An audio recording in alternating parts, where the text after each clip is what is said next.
You know, I saved my first Old Man Emu Nitro Charger Sport Shock that failed. This is the one that failed right here. While I was out in Death Valley, I made a video on this. There's a stop welded to the shaft here, and the stop broke off, right? So now the shock fully extended, and all the oil came out because it tore up the seal. Yeah. So I'm wondering what's happened to this one, because look at the oil. It's leaking. I just noticed that right now, and I tried to take a quick picture of it while the gas was escaping, because it was blowing little bubbles in here. I don't know whether you can hear it. I had the radio a little too loud, but yeah, isn't that nice? And then, oh, for the front, I've got new 5100 Bilsteins. We'll see how those do. I got to install these, and while I was at it, since I was going to do those, I figure I'm going to go ahead and upgrade the upper control arms. So I got the SPC Performance control arms with the adjustable ball joints. Reasonably priced. There are more expensive ones out there, you know. But, you know, I don't need anything that crazy, you know. Some of the other ones are chromoly tubing and all that, you know. I'm not racing Baja or nothing. These are a little bit better than the factory. We'll see just how much better once I take the old ones off. And it comes with the adjustable ball joint. But yeah, there's the Old Man Emu shock, and there's the new shock. That's this brand here. This is what I use on the Bronco. And yeah, they're supposed to be 22 inches long, I think, or 24 inches. 24 inches long. They don't look much longer than the Old Man Emu shocks. Yeah. So anyway, I'm going to put them on anyway because I've got them. It's not going to hurt. I mean, I just might have to order the next size up, I guess. We'll see how these ride anyway, right? Might as well.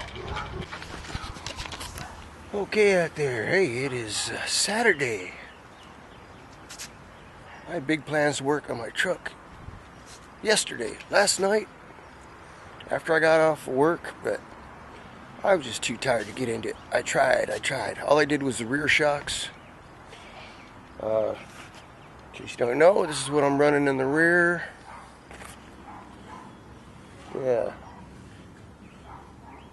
These are the same shocks I'm running on the Bronco. Good off-road shocks. I like the way they're valved for off-road. They're firm, but very inexpensive too. They're only like 45 bucks. They're a good deal. Good deal for a weekend off-roader. They do make more expensive shocks. You have to check out their website. They make racing shocks. They make the triple bypass shocks and coilovers. And how much money you want to spend is what it's about. They make the coilovers for the front of this, and I think they start at $1,000 for the pair. That's more than I need. So that's why I'm going with the Bilsteins in front and the Old Man Emu 886 coils, which are already on there. Yeah. While I'm at it, I'm taking this struts out. I'm going to replace those with the Bilsteins. I'm also going to replace the upper control arm right here with light racing products, or specialty products. SPC, I think it's called. That's ready to go. This is a pretty good made product. It's heavy. It's cast on one side, and you got tubular on the other side.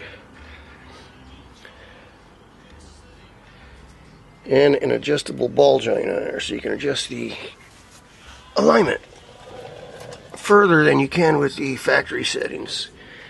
So it's going to go in there something like that. Also, so we can get it stay up there. It's going to give me more room. It's designed to, or it's advertised as giving you more room in this area right here, so it's not hitting your coils. We'll find out. got to take this out. You gotta bust the ball joint loose, and you also have to take this long bolt out here. Take that nut off there. Yeah, it looks real easy. You take that nut off there. Here's the other end of the bolt, and then the whole thing's got to slide out that way.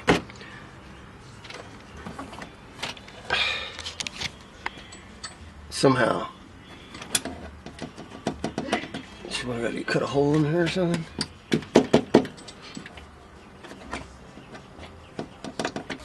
Alright, out there. It's almost 6 o'clock. Frickin' blows. I'm stuck here again. I got the strut back in there and the coil and all that's cool. So now I just gotta take out the top control arm. And I can't get the bolt out. There's a big ass bolt that goes from here all the way to here. Across that way.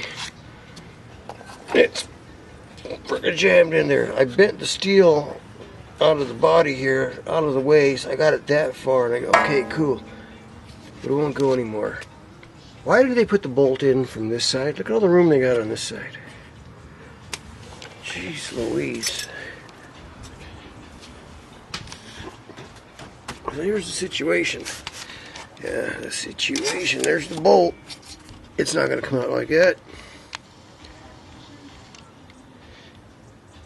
It's so freaking long, it's got to come out all the way.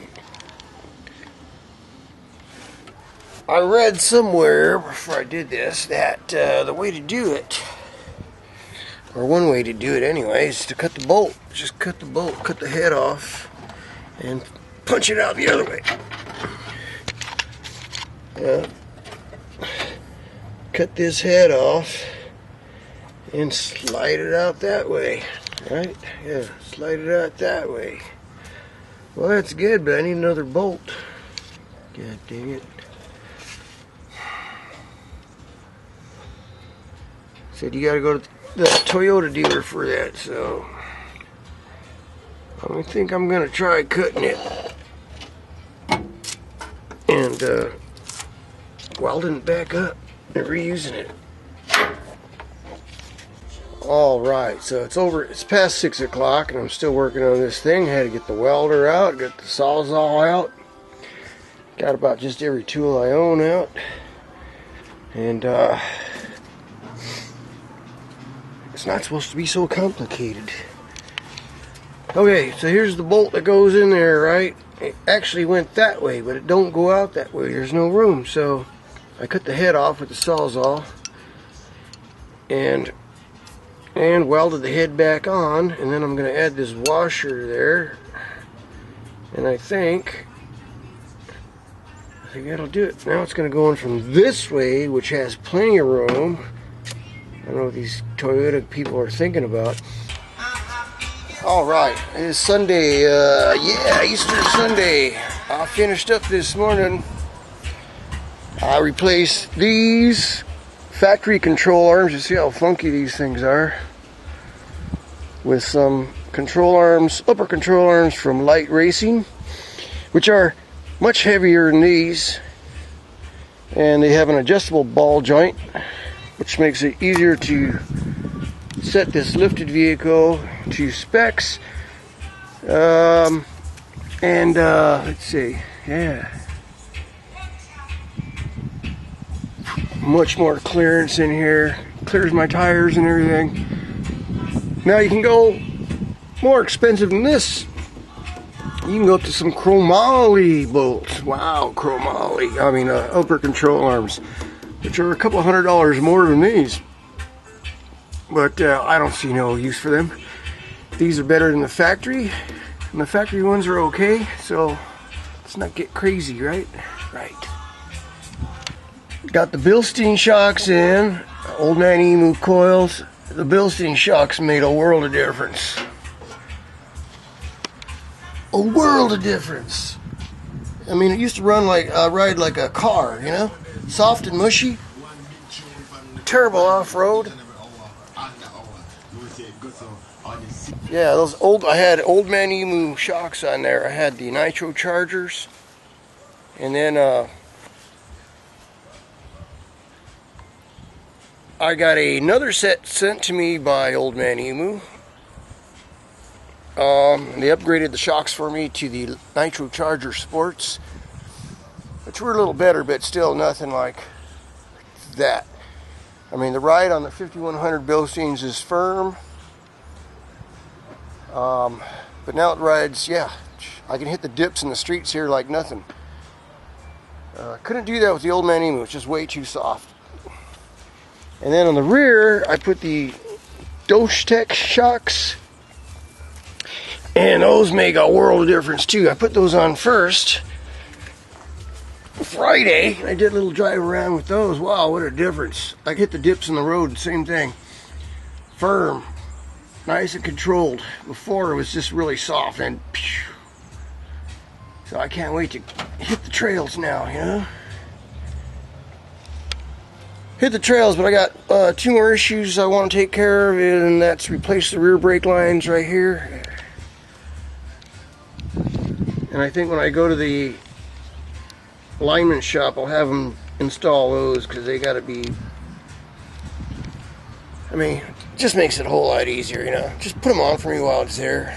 You know what I mean? So, Old Man Emu shocks, I don't recommend them. I mean, the reason why I got them in the first place was, hey, they came with the kit. I'm kind of happy with the setup now. I think. I got to take it off-roading, right? Oh, gosh. I'd like to go next weekend, but I got to take this thing in to get a wheel alignment. It's Sunday.